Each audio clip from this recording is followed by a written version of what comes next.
සුබ උදෑසනක් සියලු දෙනාටම. අද දවසේ ගෙනෙන උතුම් ධර්ම දානමය දහම් පණිවිඩය බෙහෙත් සාදා පූජා කිරීමේ පුණ්‍ය විපාක. බක්කුල මහරහතන් වහන්සේ අතීතයේ බෙහෙත් පූජා කිරීමේ මහා පින්කම සිදු කරගෙන තිබුණි. මහරහතන් වහන්සේගේ චරිත කතාව වෙනම විස්තර කළ යුතු අතර මෙතන පින්කමට අදාළ කරුණු පමණක් කියනු ලැබේ. බක්කුල මහරහතන් වහන්සේ අතීතයෙහි බුදුරජාණන් වහන්සේලාගේ ශාසනවල මහා පින්කම් කරගෙන නිවන් සම්පත්තිය අවබෝධ කරගන්නට හේතු සම්පත් පුරමින් ආවේය. මෙතුමා නෝමදස්සී බුදුරජාණන් වහන්සේ පහළ වන විට ධනවත් බමුණෙක් ලෙස උපත ලැබීය. ගිහි ගේ ගැන කලකිරී ඒ සියල්ල අතහැර හිමාල පර්වතය පාමුල පැවිදිව පංච අභිඥා අෂ්ට සම්පatti උපදවාගෙන තවුසෙක් ලෙස එහි අසපුවක වාසය කළේය. මෙතුමාට විශාල ශිෂ්‍ය පිරිසක් සිටියහ. ඒ ශිෂ්‍යයන් සමග අසපුවේ වාසය කරන මෙතුමා අසපුව වටා නිකඩේබර, නෙල්ලි, බොරළු, දමින, උගුරැස්ස, සුදු නෙළුම්, ආලක, බෙලි, කෙසෙල්, නාරන්, කුඹුක්, පුවගු, කොසඹ, සලල, කොළොම්, නුග, හියුළු ආදී විවිධ ගස් වර්ග සිටවාගෙන තිබුණි.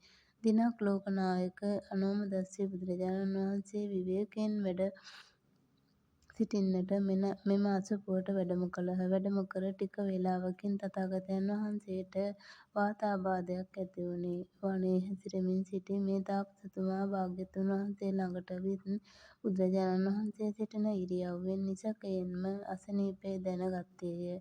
වහවහා තමන්ගේ අසපුවට ආ තාපසතුමා සිසුන් සමග පර්වතයට නැග බෙහෙත් වර්ග සෙවීය. ඒ බෙහෙත් වලින් ඖෂධයක් සාදා බුදුරජාණන් වහන්සේට පූජා කළේය. තථාගතයන් වහන්සේ එම බෙහෙත් වැළඳූ මොහොතෙහිම එම වාතාබාධය වහා සංසිඳුණේය. එම බෙහෙතෙන් සුවපත් වූ අනෝමදස්සී බුදුරජාණන් වහන්සේ එම ආසනයේ සිටම මෙසේ දේශනා කළහ. මට බෙහෙත් දී මේ වාතාබාධ රෝගය සංසිඳු වූ අයට ලැබෙන විපාක මේ දේශනා කරන්නෙමි. මේ අය මරණින් පසු කල්ප ලක්ෂයක් දෙව්ලොව සිත් අලවා වාසය කරනවා. මේ පුණ්‍ය කර්මය නිසාම මිනිස් ලොව උපත ලබා දහස් වරක් සක්විති රජකම් ලබනවා. මෙයින් කල්ප 55කට පසු සතර දිවයින් වලට මහා බලවත් අනෝම නම් රජෙක් ලෙස අධිපති වී තව්තිසා දෙව්ලොව කළඹවමින් අධිපතිකම කරනවා. දෙවි මිනිස් කුමන ආත්ම භවයක් ලැබුවත් ලෙඩ දුක් ඇතිවෙන්නේ නැහැ. නිරෝගී භවමයි ලැබෙන්නේ.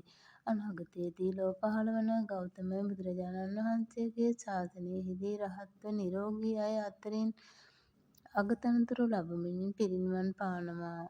මෙම දේශනාව ඇසූ මෙතුමා අතිශයින් සතුටු විය. ඉන්පසු භවයේ සැරි සරද්දී අනෝමදස්සී බුදුරජාණන් වහන්සේ දේශනා කළ සියලුම විපාකයෝ ලැබිය.